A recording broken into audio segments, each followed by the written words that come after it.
Guys, for today's video guys, amo naglining update sa hagdan.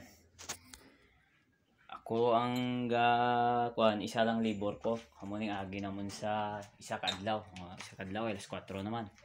Nagbuhat pang may mga damba niya dira. Tapos amo ni yung forma niya. Bali napansin nyo guys, parte isa ka tres lang ang antad sini, pana. Tapos ang pana, tres gyapon. Tapos may ara na kami layout para sa hagdan. Napansin nyo ng gapula guys. So, nan layout sa hagdan. Bali kuan ni ka step. 8 ka step. Abot to sa flooring sa babaw. Tapos ang iyang kataason.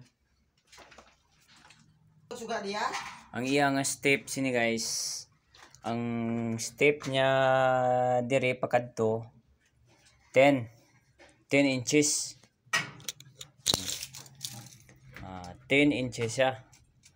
Tapos ang pakadto niya dito 13. Kaya kung ma-over na lisod na sa kaon. Amo lang to guys. Thank you.